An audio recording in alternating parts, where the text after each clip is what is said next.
Hey guys, finally get to record. I've been busy there for a while, prepping a game, a session, an intro session for a bunch of my wife's coworkers. They're in a bookstore and they do sell some role-playing books, but none of them role-play. So I was like, well, one, some of you are kind of cool and I'd like to, maybe do some more regular gaming with you if you get interested in this hobby. And secondly, you kind of ought to know what you're selling. And they want to actually do some activities there and stuff like that, so it's like, well, then you really need to know what role-playing even is, because they don't. Anywho, my homebrew world, which doesn't have a name. We left off on doing races, so let's talk about some short people. Let's talk about the dwarves. I did not do the whole dwarven women look just like dwarven men, but with beard, but also with beards. I didn't do that.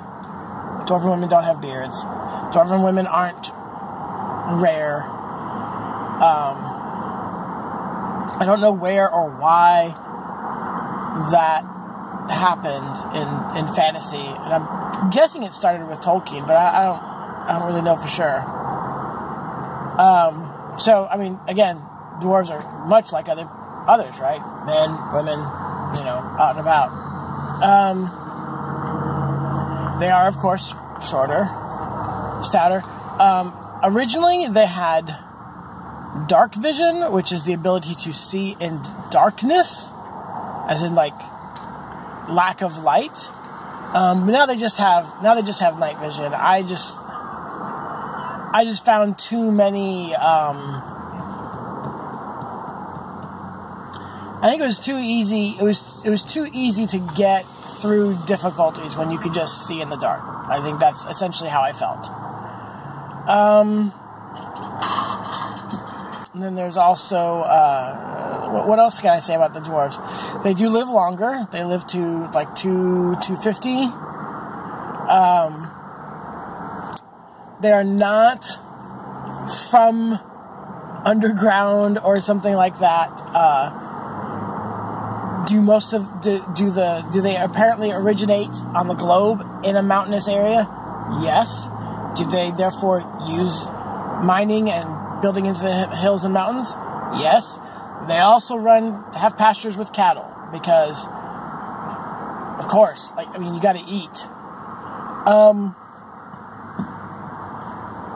So I'm trying to think. I'm not sure there's really anything very interesting about the dwarves beyond that. I mean, racially speaking, right? They were the cause for a complete rebalance of some of the RMU stats for me, because in RM2, everybody had background points, right? Some had more and some had less, but everybody had them.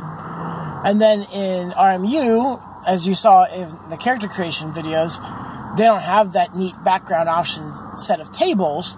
They just have talents that you buy with development points. They're left over from your race. Except, dwarves didn't start with any. Dwarves didn't have any leftover development points. And at least, maybe they've updated that, but when I was running my campaign and swapping over to RMU from RM2, the dwarves didn't have any extra points. So I was like, well, that means I got to change the baseline of how many development points go into a race and just effectively bump everybody up so that they have something to spend on special abilities.